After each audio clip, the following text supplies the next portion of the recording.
Padre, gracias por la oportunidad que nos das de abrir tu palabra en esta mañana.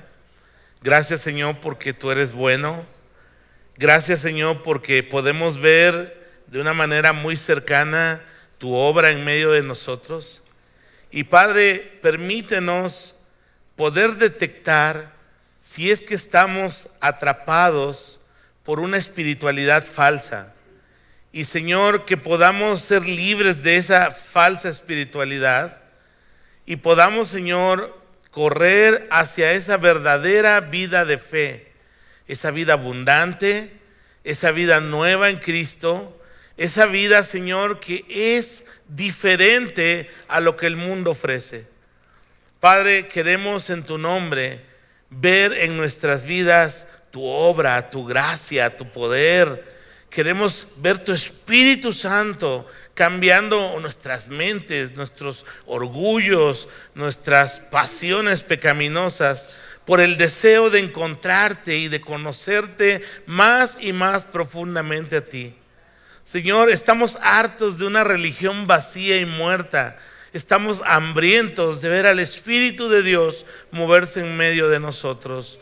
Por la gracia de Cristo, oramos. Amén. Hermanos, hay demasiados productos falsos en nuestra cultura popular. Quizá los que luchamos con los kilos hemos visto demasiados productos falsos, prometiendo cosas increíbles y que a veces uno, no sé si por ignorancia, por el anhelo, uno cae víctima de esos productos falsos, ¿no? Y de repente, a lo mejor en tus redes sociales o hace años en la televisión, te acordarás, ¿no? Empezaban así a promover productos y sacaban un cuate así de generoso como yo, así desparramadón, y luego unas capsulitas ahí milagrosas para tomar. Y en la siguiente escena un cuate así fuerte y aparentemente el mismo hombre o la misma persona, ¿no? Y es que miren, son tan buenos los que hacen la publicidad de muchos de estos productos que pues la verdad uno fácilmente puede caer. Te voy a dar algunas características de esta publicidad chafa, pero que uno suele caer. Mira. En primer lugar, es una publicidad atractiva. Te ponen el producto bonito, te lo hacen deseable y luego te prometen soluciones convincentes a tus problemas. Es más, hasta salen personas dando testimonio, ¿no? Yo me acuerdo que empecé a tomar y sin hacer nada, sin casi moverme de mi cama, perdí 40 kilos, ¿no? Y uno queda sorprendido con ese tipo de publicidad, ¿no? Y luego, otra promesa de estos productos o de este producto chafa, de producto falso, es que te va a demandar nada o muy poco esfuerzo. Imagínate que te digan, con 10 minutos diarios de ejercicio, usted va a tener cuerpo de fisiculturista. ¡Wow! ¿No? Queda uno impresionado. Y finalmente, fíjate bien, lo cuarto, el punto atractivo, es que es barato.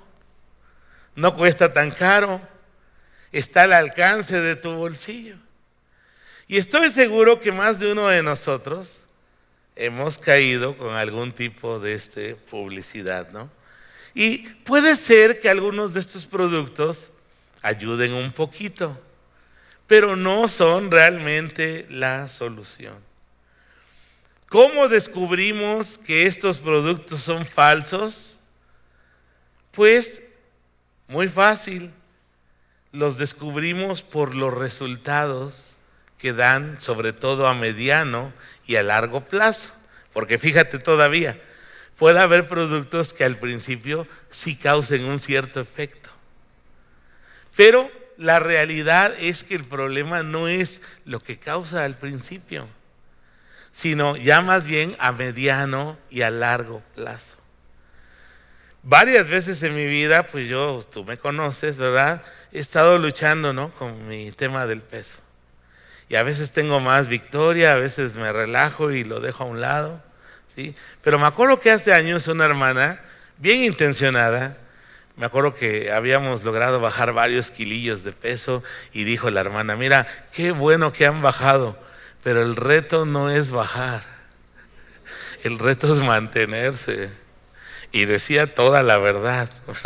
Entonces, de repente, hermanos, lo falso, fíjate bien, nunca da lo que promete a mediano y a largo plazo.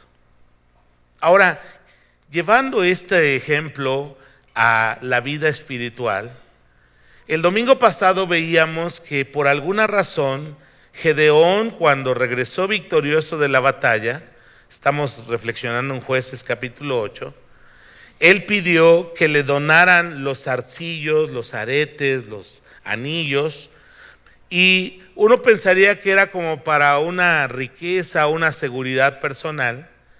Pero reflexionamos que hizo algo que, bueno, por lo menos a mí, yo creo que a la mayoría de nosotros nos sorprendió. Hizo una bata sagrada que se llamaba efod, ¿recuerdas? Lo hizo con 19 kilos de oro. Yo me imagino que esa onda se veía impresionante. Imagínate sacar esa cosa de oro a la luz del sol, el brillo que pudo haber dado. Pero bueno, dice el texto bíblico, por favor abre tu Biblia en Jueces capítulo 8, que ese efod fue un tropezadero para Gedeón, su familia e Israel. Y todo Israel, dice el texto, se prostituyó tras ese efod falso. También, como para agarrar contexto, recordarás que yo te dije que el problema, porque uno preguntaría, ¿cuál es el problema de ese efod? O sea, era una vestimenta sagrada que Dios había establecido en la ley de Moisés, pero vimos que el problema básicamente era que no estaba siendo usado de la manera correcta. ¿Quiénes debían llevar vestiduras sagradas? Acuérdense ustedes. Uno, los de la tribu de Leví. Pero no todos los levitas podían ser sacerdotes. ¿Se acuerdan que eso lo comenté? ¿Quiénes podían ser sacerdotes? Los descendientes de Aarón. Y luego que hubo una rebelión, específicamente la familia de Eleazar. Y luego, de entre esos, se escogía al sumo sacerdote, y ese era el que portaba la vestimenta sagrada, donde iba incluido un efod que sí llevaba algunos cordones de oro, pero nada que ver con los 19 kilos de oro que hizo Gedeón con su nuevo efod. Entonces, mira, como dijo el dicho, a veces hacemos cosas buenas, que parecen buenas, pero en realidad están equivocadas. Y aquí el pecado de Gedeón fue hacer uso de una vestimenta sagrada que Dios le había dado un uso, un destino, un propósito, y en lugar, vamos a suponer que él hubiera hecho el efod y lo hubiera llevado al tabernáculo de reunión que estaba en Betel y lo hubiera dado al sacerdote, al sumo sacerdote, vamos a suponer que hubiera sido algo más correcto. Pero por alguna razón, no sé si por rivalidad tribal o alguna razón, él decide dejar el efod en Orfa, en su tierra. Y la gente deseosa de estar con el que ganó la batalla, con el que les libró de los madianitas, ahora está rindiendo culto a un efod de oro que hizo Gedeón. Y yo te decía que como cristianos tenemos la tendencia a crearnos efods, falsa espiritualidad, que aparentemente es lo que necesitamos, pero que se aparta de lo que Dios nos enseña en su palabra. Ahora, para continuar con el tema, ya que te di un poco de contexto, por favor vamos a el peligro, vamos a Jueces capítulo 8, y por favor vamos al versículo 28, Jueces capítulo 8, versículo 28. Ahora, antes de leer esos versículos, quiero decirte lo siguiente. El peligro de caer en la falsa espiritualidad son los resultados negativos y destructivos que traen sobre la vida de las personas y sus entornos. Quizá esta espiritualidad falsa al principio parece que funciona, parece que da algunos resultados, pero el verdadero fruto siempre se va a percibir a mediano y a largo plazo. Vamos a ver a través de Jueces 8 y el próximo domingo Jueces 9 una historia muy trágica como resultado de esta falsa espiritualidad que lamentablemente se desarrolló en torno al efod que hizo Gedeón. Versículo 28, acompáñame. Dice la escritura: así fue subyugado Madián delante de los hijos de Israel, y nunca más volvió a levantar cabeza, y reposó la tierra 40 años en los días de Gedeón. Fíjate bien, vamos a hacer una pausa aquí. A pesar de la mala decisión de Gedeón de haber hecho este efod de oro, que fue tropiezo para él y para su familia y para el pueblo, llevándolos por el camino de una falsa espiritualidad, a pesar de eso, Dios decidió darle paz en este tiempo al pueblo de Israel. Y mientras Gedeón estuvo vivo, hubo paz social. Los madianitas no volvieron a intentar invadir Israel y pudieron tener un poco de paz en ese sentido. Dice el texto que reposó la tierra, ¿cuántos años, hermanos? 40 en los días de Gedeón. Versículo 29. Luego Jerobaal, que es Gedeón, hijo de Joás, fue y habitó en su casa. Y tuvo Gedeón 70 hijos. Wow, ¿verdad? ¿Cuántos tienen 5 hijos aquí? A ver, alguien que tenga 5 hijos. Mira, Lupita, wow. ¿Alguien tiene 6 hijos? ¿6 hijos alguien? Lupita, ¿qué se siente tener 5 hijos? Ahora, ¿se imaginan? Bueno, antes las familias eran, por ejemplo, la familia de mi esposa fueron 8 hijos. Nosotros ya fuimos familia setentera, ochentera, 4 hijos, ¿verdad? Pero ¿qué tal las familias de 11, de 15? Bueno, trate de imaginar la familia de Gedeón. ¿Cuántos tuvo? 70 hijos. ¡Wow! 70 hijos dice aquí que tuvo,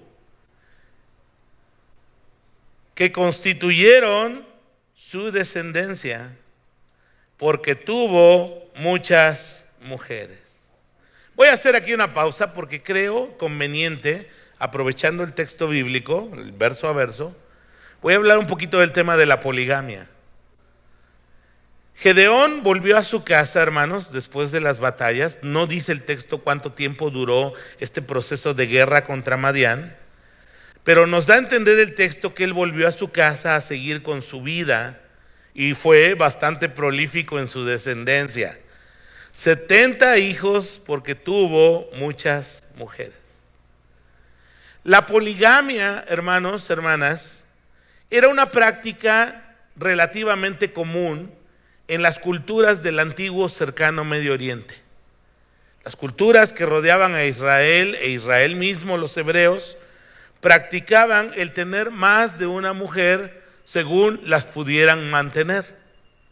De hecho, todavía las naciones que están en esa zona del mundo árabe tienen esa forma de entender su cultura. Ellos pueden tener las mujeres que ellos puedan mantener. Y no significa, esto quiero dejarlo muy en claro, que Dios esté aprobando esta forma de cultura en cuanto al matrimonio. Nosotros podemos observar en el Antiguo Testamento claramente que el plan perfecto de Dios nunca ha sido la poligamia. Mira lo que dice la palabra en Génesis capítulo 2, versículo 24, y esto está desde el libro de los Orígenes. O sea, por si tú eres nuevo cristiano y piensas que a los hombres nos tocan 7, ¿verdad? Así antes decía el dicho. Eso es una mentira. El plan de Dios es el siguiente. Quiero que leas el texto conmigo, por favor. Vamos a leerlo juntos. Comenzamos. Por tanto, a ver todos juntos, vamos. Por tanto, dejará el hombre a su padre y a su madre y se unirá a su mujer y serán una sola carne. Ahora, yo en amarillo, en la diapositiva, te he dejado resaltado pronombres singulares que dan a denotar de una relación única. Dejará el hombre ¿a quién? A su único padre, a su única madre, y se unirá, o sea, si tú llevas como la secuencia, a su mujer. No dice a sus mujeres. Y dice que serán una sola carne. Y si lo ves como el ejemplo que está poniendo el texto, pues un hombre y una mujer no deberían ser una sola carne con muchos hombres y con muchas mujeres. Ahora, algunos dicen, no, es que el Antiguo Testamento, o sea, nunca hace como una condena enérgica, ¿no? En cuanto al tema de la poligamia. Pero lo que sí podemos ver en la enseñanza del Antiguo Testamento es que Dios no respalda esta forma de vida. Pero Él no lo tuvo como un impedimento para avanzar sus planes de salvación en medio de esta circunstancia cultural. O sea, déjame decirlo de otra manera. Dios está irrumpiendo en la historia humana en medio de una cultura y Él no está esperando que esa cultura sea santa, sea conforme exactamente su voluntad para avanzar sus planes. Él avanza en medio de eso, en medio de esas imperfecciones, en medio de esa pecaminosidad y va revelando cuál es su voluntad al pueblo, en este caso después Israel, en la ley de Moisés. De hecho, la poligamia en sí misma no está legislada en la ley de Moisés. El único caso así aparentemente donde hay un consejo es que los reyes, está hablando en Deuteronomio, no tengan muchas mujeres que aparten su corazón de Dios. Pero nosotros podemos ver que Dios llamó y usó a algunas personas que estaban viviendo bajo esta costumbre de su cultura. A ver, recuérdeme a alguien que fue polígamo y que Dios usó. Mira, Abraham, el padre de la fe. Salomón, bueno, ¿qué podemos decir de Salomón? 700 esposas, 300 concubinas. Hermanos, si con una, no, perdón, mi amor, con una está uno muy bendecido, ¿verdad? Ahora imagínense, 700 esposas, 300 concubinas. Yo digo, pues cada cuándo las veía o qué onda, cómo funcionaba la cosa, ¿no? Por ejemplo, Gedeón, pues no sé cuántas mujeres habrá tenido, pero para haber engendrado 70 hijos, vamos a suponer que cada mujer le hubiera dado unos 8 o 10 hijos. O sea, estás hablando de 12, 15 esposas. Y vuelvo a repetirte, Dios en su palabra, en el Antiguo Testamento, no respalda la poligamia. Es más, en las narrativas bíblicas, por ejemplo Jacob, en la vida familiar de Jacob, nos deja ver el resultado amargo y destructivo de quienes practicaron la poligamia. Ya que tuvieron familias bien disfuncionales, llenas de historias de dolor, de pleitos, de rencores, de venganzas, de odios y una profunda decadencia espiritual. O sea, yo veo la historia, por ejemplo, de Jacob, que está muy detallada en Génesis. Yo digo, yo no quiero ese tipo de familia. O sea, cuánto odio, cuánto rencor, hermanos queriendo matar a otros medios hermanos. Realmente, hermanos, no funciona ese modelo y la Biblia nos lo deja ver. Ahora, en el Nuevo Testamento, Jesús vuelve a afirmar lo que enseñó en Génesis 2:24. Cuando le preguntaron del divorcio, él respondió con este texto: por tanto dejará el hombre a su padre, mas al principio no fue así, dijo el Señor. Por tanto dejará el hombre a su padre y a su madre, se unirá a su mujer y serán una sola carne. Incluso en las cartas de los autores apostólicos podemos ver que Dios honra el matrimonio. Y cuando da los requisitos para los hombres de Dios, para los que dirigen la iglesia, dice que sean maridos, dígalo conmigo, maridos de una sola mujer.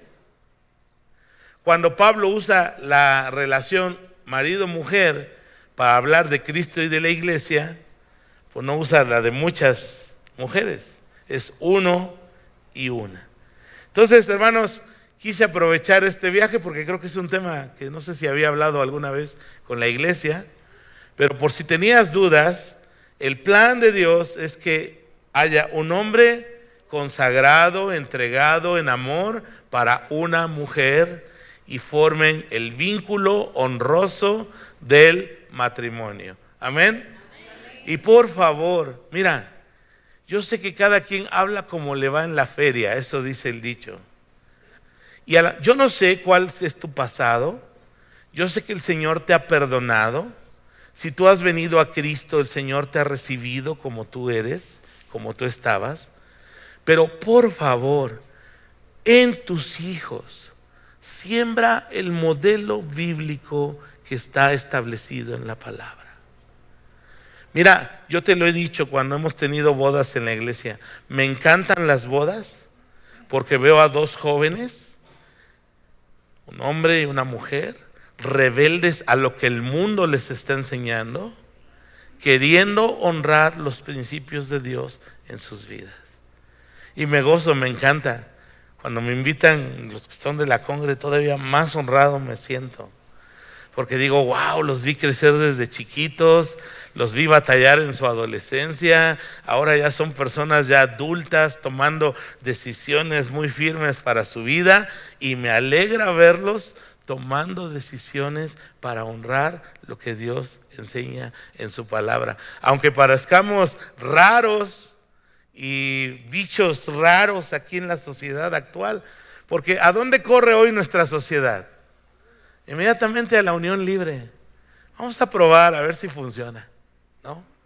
Y tú conoces muchos, incluso en la iglesia, que están siguiendo ese modelo.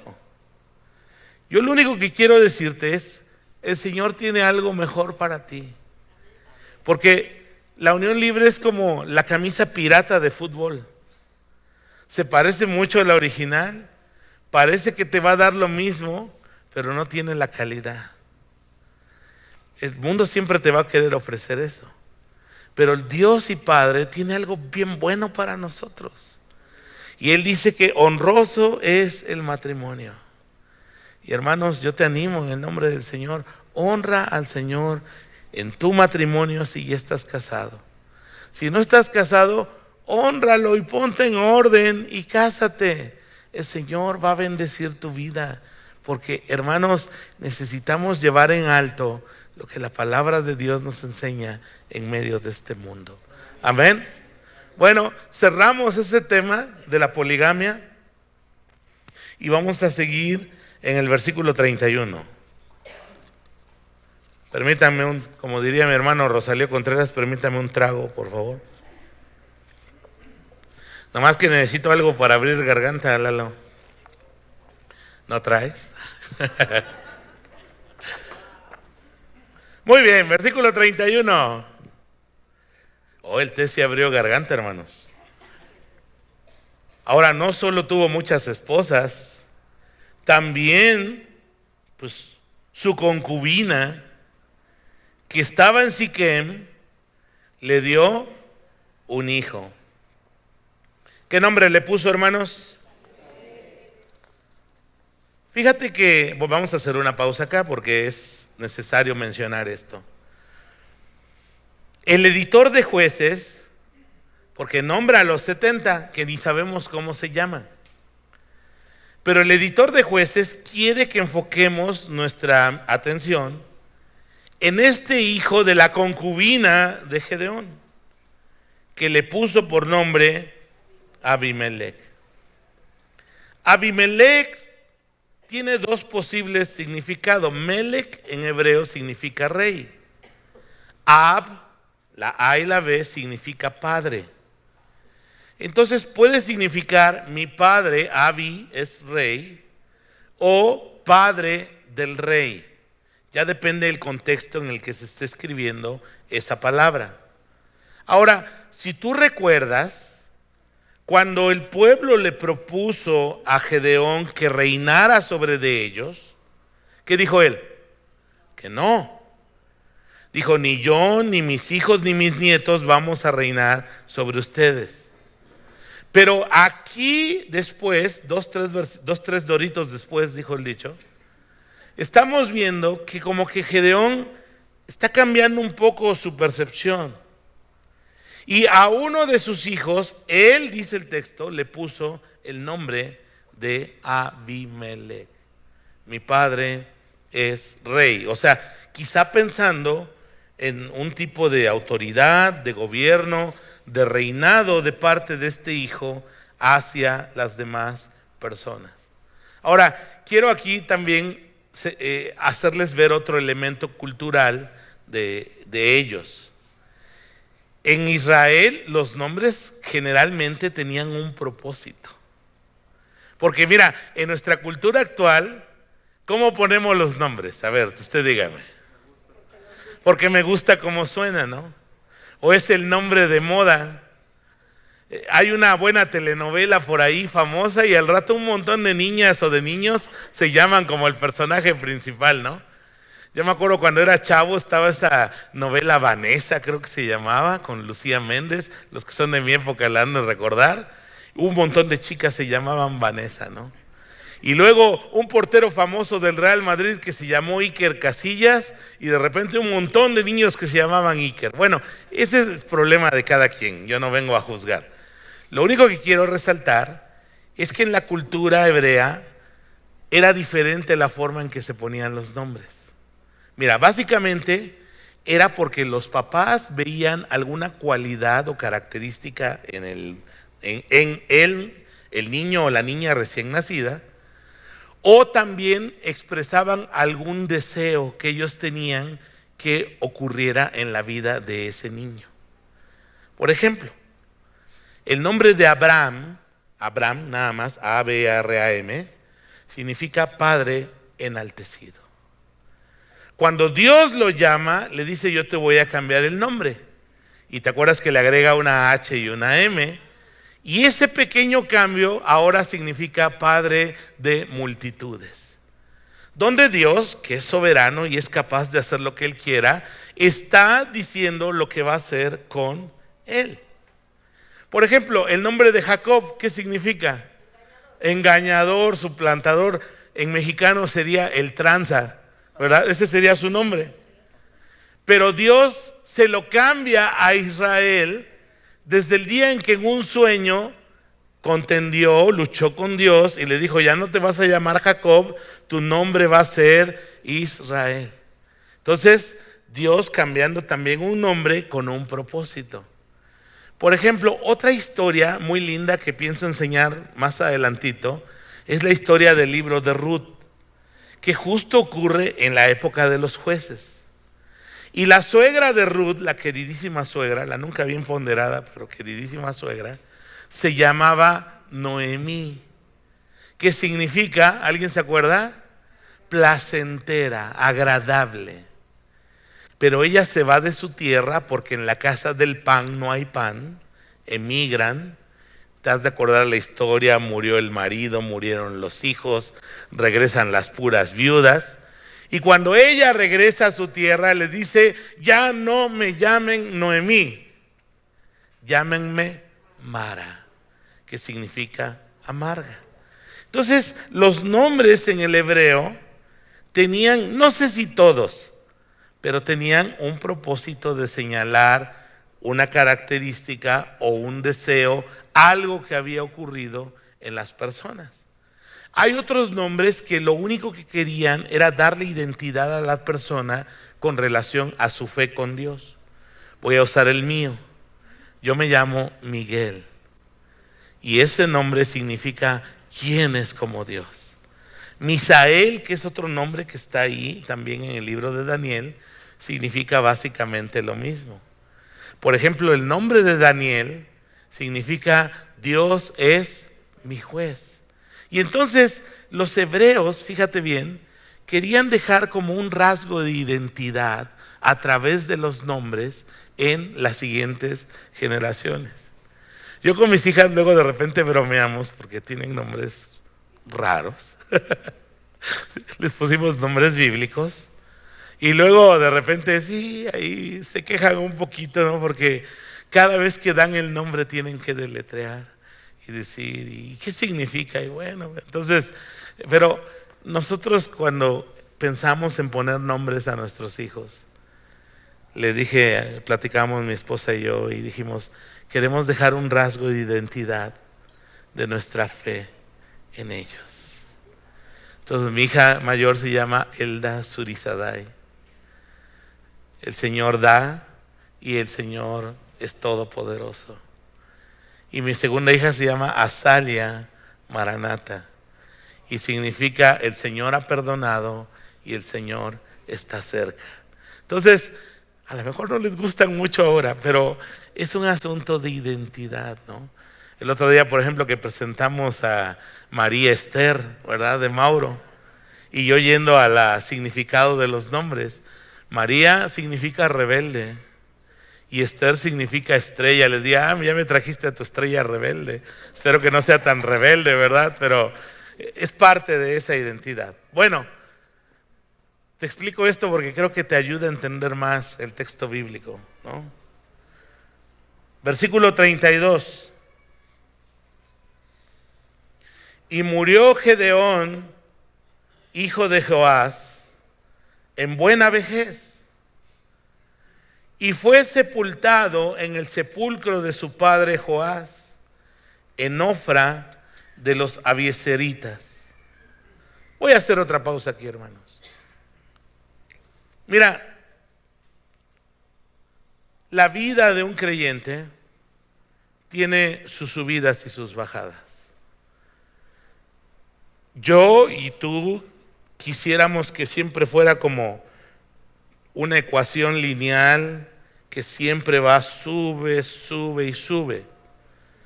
Pero si somos honestos, más bien la vida cristiana es como una especie de parábolas que suben y bajan, suben y bajan. Ahora, quiero decirte una cosa. En la carrera de la fe, lo más importante no es cómo comenzaste, sino cómo vas a terminar. ¿Me escuchó? En la carrera de la fe, lo más importante no es cómo comenzaste, sino cómo vas a terminar esta carrera. En las Escrituras, hermanos, y quizá en nuestra experiencia de fe, hemos conocido personas que han comenzado súper bien su camino con el Señor. Gozosos, animosos, serviciales, con un corazón hambriento de Dios. Pero algo ocurre en su caminar con Dios que al final de sus días no terminan bien. Ahora, sí influye el ambiente. Por ejemplo, Gedeón creció en una sociedad israelita apóstata, buscando a los dioses cananeos. Él había escuchado de Dios, pero estaba desilusionado con el Dios de Israel por las calamidades que vivían con Madián, que los asediaba. Recordarás que Dios en su gracia trató con su fe, se le reveló de una manera especial, le hizo el llamado de ser un libertador de su pueblo. El Señor estuvo trabajando el crecimiento de su fe.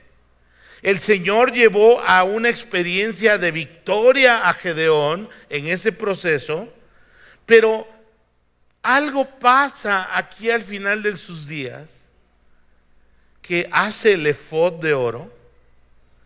Y no solo eso, tiene muchas mujeres y uno puede ver con los resultados a mediano y a largo plazo cuando una fe es falsa y una es verdadera.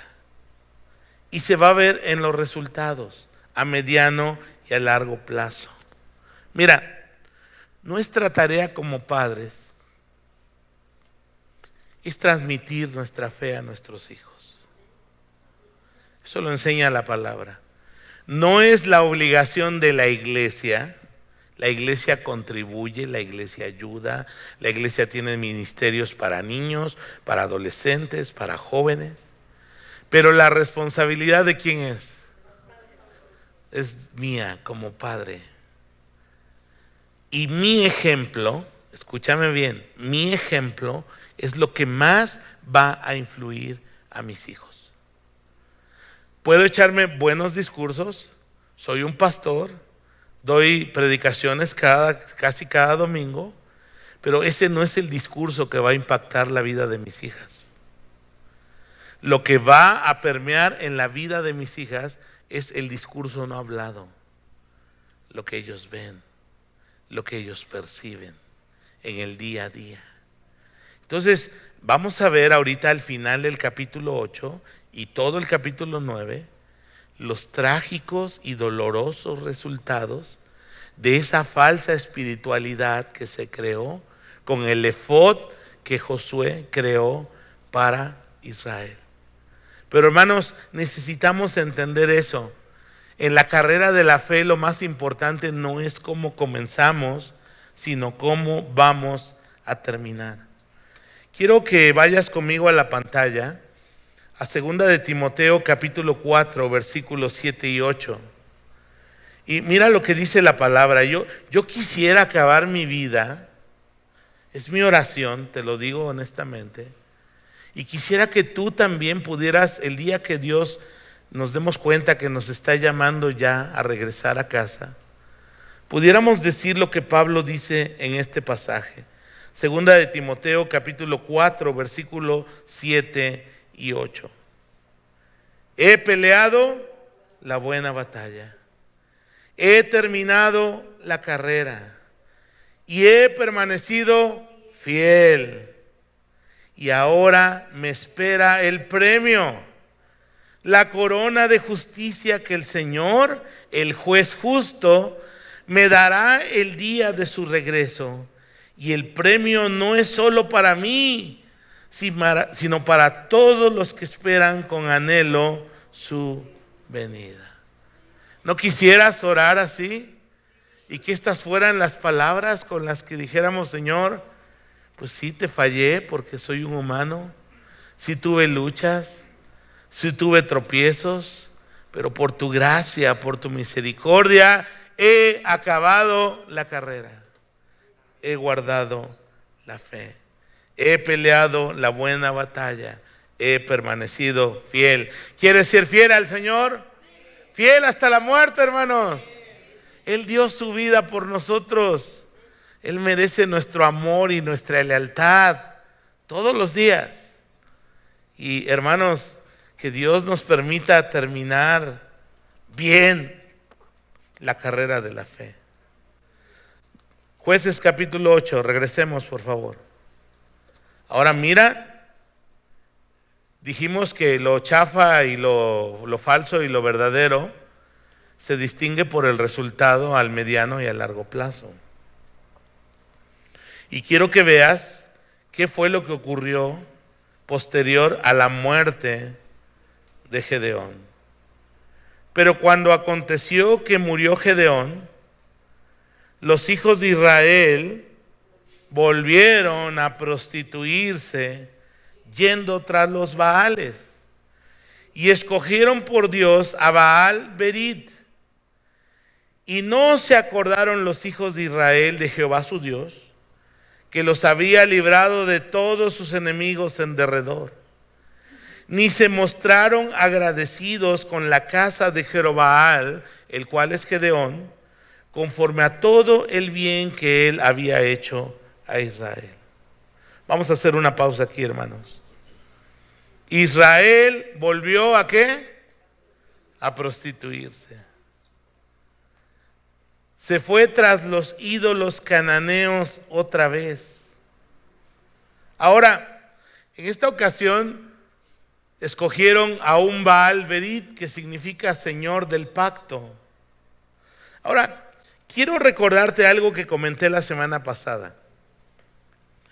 Y lo vas a ir viendo en el resto del desarrollo de Jueces. No es que ellos dijeron, Jehová ya no es nuestro Dios, lo rechazamos y vamos a agarrar un Dios de los cananeos. No, el asunto es más sutil. El asunto es que ellos tenían una cosmovisión que Dios les reveló en la ley de Moisés acerca de quién es Dios, pero ellos hicieron sincretismo y mezclaron conceptos del Dios revelado en la ley con la cultura, los conceptos cananeos de sus dioses, y crearon su propio Dios, su propia religión. Déjame decirlo en palabras contemporáneas, ellos se entendían con Dios a su manera. Y es muy común escuchar eso hoy, incluso entre creyentes. Hermanos, cuando nosotros tomamos elementos que hemos aprendido del mundo y los mezclamos con lo que Dios nos ha revelado de sí mismo en su palabra, vamos a prostituir nuestra fe, la vamos a contaminar. De por sí, cuando estábamos sin Cristo ya veníamos contaminados, y lo que Dios quiere es que tú y yo, fíjate bien, nos despojemos de esos pensamientos, de esos conceptos que ya traíamos del mundo, y ahora los renovemos por lo que Dios nos ha enseñado y revelado en su palabra. ¿De dónde voy a aprender cómo es Dios, quién es Dios, cuál es el propósito que Él tiene para mí? Lo voy a hacer a partir de las Escrituras. Y quiero ser muy enfático en eso.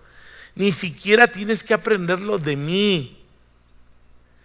Tú y yo tenemos la responsabilidad de ir a la palabra y a través de la palabra conocer al Dios de nuestra salvación, para saber quién es Él, para saber lo que ha hecho por nosotros, para poder amarle y para poder hacer lo que es agradable a Él. Cuando yo hago esa mezcolanza sincretista de lo que yo creo de cómo puedo y debo seguir a Dios, estoy distorsionando mi fe, me estoy prostituyendo tras lo que dice el mundo. Y para mí es muy triste, hermanos, que haya creyentes con muchos años de ya caminar en la fe, que por ejemplo carguen su pata de conejo, o que sientan que porque traen una cruz en el cuello están protegidos, o porque traen la imagen de San no sé quién, ¿verdad? Que lo ponen de cabeza. O sea, hermanos, tenemos que despojarnos de esas filosofías del mundo y abrazar lo que Cristo ha hecho y nos ha revelado en su palabra. Vamos a leer este texto de Romanos, por favor, capítulo 15. Ahí está en la pantalla, mira. Romanos, mira lo que dice la palabra, Romanos 15:4.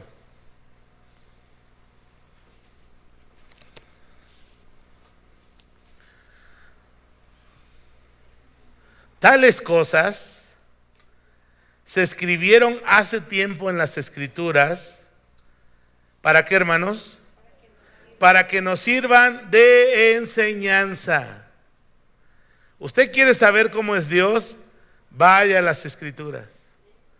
¿Usted quiere saber qué quiere Dios de su vida? Vaya a las Escrituras. Hermanos, es la palabra la que nos va a revelar a través de su Espíritu quién es Dios y lo que Él quiere de nosotros. Y las escrituras, fíjate bien, dice, nos dan esperanza y ánimo mientras esperamos con paciencia hasta que se cumplan las promesas de Dios. Que Dios, quien da esa paciencia y ese ánimo, les ayude a vivir en plena armonía unos con otros, como corresponde a los seguidores de Cristo Jesús. Entonces, hermanos, el problema de apartarnos de lo que Dios nos revela es que siempre va a traer consecuencias negativas y destructivas en la vida de las personas. Cuando nosotros abandonamos lo que Dios ha establecido, no tu pastor, no tu iglesia, lo que Dios ha establecido, siempre va a haber consecuencias negativas, destructivas para nuestra vida. A lo mejor al principio nos dan placer, a lo mejor al principio nos hacen sentirnos como libres de un molde que nos estaba, según nosotros, atando, oprimiendo, pero vamos a ver que siempre hay consecuencias negativas. Quiero que veas este pasaje conmigo en Romanos capítulo 3. Ahí también lo tenemos en la pantalla. Mira lo que dice la palabra. Y es que mira, lo falso nunca da lo que promete. Y la falsa espiritualidad siempre tiene consecuencias dolorosas y destructivas para las personas. Fíjate lo que dice Romanos 3:10 al 18. Como dicen las escrituras, léelo conmigo, no hay justo ni un solo, ni siquiera uno. Nadie es realmente sabio, nadie busca a Dios. Todos se desviaron, todos se volvieron inútiles. No hay ni uno que haga lo bueno, ni uno solo. Ahora, observa cuáles son las consecuencias de este abandono de Dios. A lo que hablan es repugnante como el olor que sale de una tumba abierta. Su lengua está llena de mentiras. Veneno de serpientes gotea de sus labios. Su boca está llena de maldición y amargura. Se apresuran a matar. Siempre hay sufrimiento, subraya eso, siempre hay sufrimiento y destrucción en sus caminos. No saben dónde encontrar paz. No tienen temor de Dios en absoluto. Y mira, hermanos, la verdad, esto describe la vida de los seres humanos. Hermanos, acercarnos a Dios es nuestro bien. Apartarnos de Dios es el camino a la destrucción. El problema es que el engaño espiritual es atractivo. Jesús dijo, ancho es el camino que lleva a la perdición. Y muchos son los que por ellos van, incluso en la iglesia. Pero angosto es el camino que lleva a la vida eterna y pocos son los que lo hallan. Ahora, yo digo, ¿cómo sabemos, pensando en los productos milagro del principio, cómo sabemos si algo es chafa y algo es bueno? Por los resultados. Ahora, préstame aquí atención. Si tu fe no está cambiando tu vida, si tu profesión de creer en Cristo no te hace un mejor hombre, una mejor mujer, no te ha liberado de vicios, de pasiones que sabes que te están destruyendo, no te ha llevado por el ser una persona menos orgullosa, una persona más amable, no te ha llevado por el camino del perdón, de la reconciliación, del amar al prójimo. Si tu fe no ha sido capaz de mejorar tu vida matrimonial, no ha sido capaz de mejorar tus finanzas, si tu fe no te ha dado paz interior, si tu fe no te ha dado sentido y propósito para tu existencia, yo te diría una cosa, revisa tu fe. Porque la fe bíblica, hermanos, es una fe que transforma. ¿Sí me escuchó? La fe en Cristo cambia, nos hace nuevos. Basta de religiosidades estériles, muertas, frías, infructuosas. El evangelio, es que mira, en muchos lados la gente va, se siente bien, tiene como una explosión emocional. Y está bien, las emociones son parte de la experiencia humana. Pero si eso no está transformando, no es el evangelio de Cristo. Y es que nosotros como creyentes nunca debemos de dejar de predicarnos el evangelio a nosotros mismos. Todos necesitamos un Salvador, todos. Y mira, no estoy diciendo que te vas a convertir cada semana, no. Nosotros hicimos un acto de fe, pero no debemos olvidar la gracia que hemos recibido. No hemos de olvidar que lo que somos y tenemos ahora es por Cristo.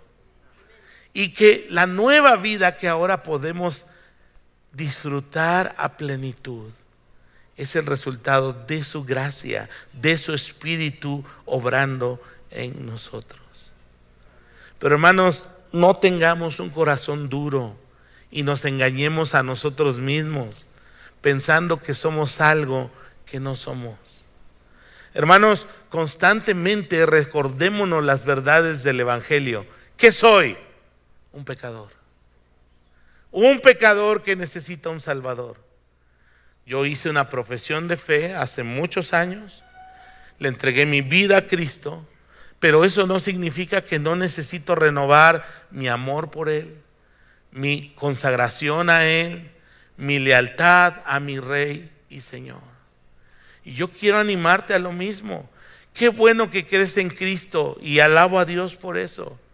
Y mi deseo y mi oración es que cuando estemos en la gran fiesta de la eternidad, tú y yo ahí nos encontremos y nos saludemos de piquete de ombligo y la choquemos y digamos, wow, llegamos y estamos aquí con el Señor, pero quiero verte ahí. Pero sería muy triste para ti y para mí que en lugar de vernos allá arriba, descubriéramos que nos estamos encontrando. ¿Sí me doy a entender? Entonces, hermanos, prediquémonos, recordémonos las verdades del evangelio.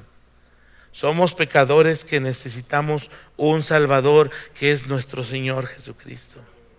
Y hermanos, Cristo nos ofrece todo para que podamos tener una experiencia de fe genuina, no esa experiencia chafa que nos da la falsa espiritualidad. Mira lo que quiero decirte para finalizar: lo siguiente.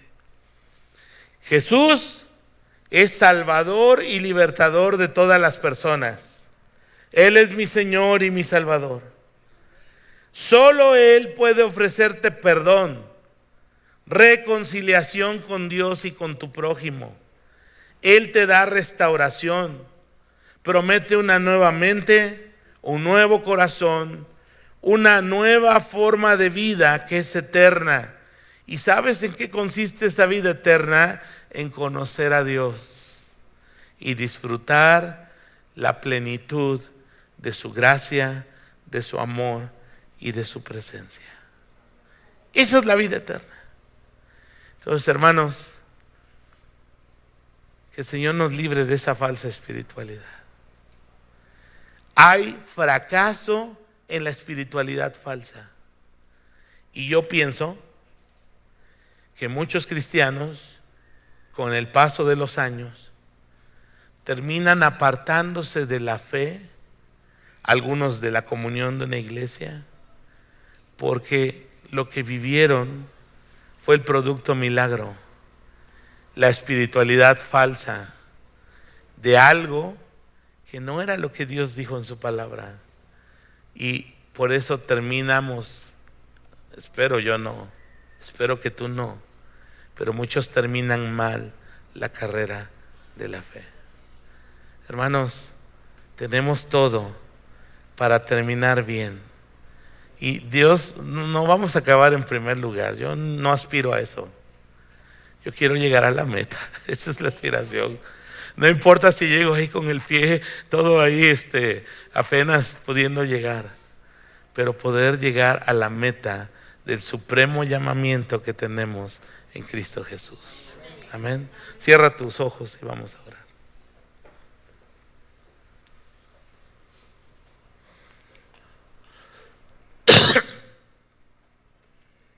Hemos, Señor, en esta tarde reflexionado en tu palabra.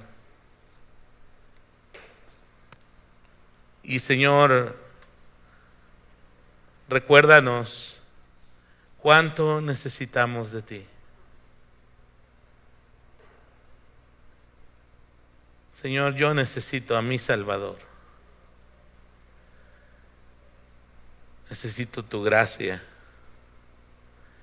Necesito el poder de tu Espíritu.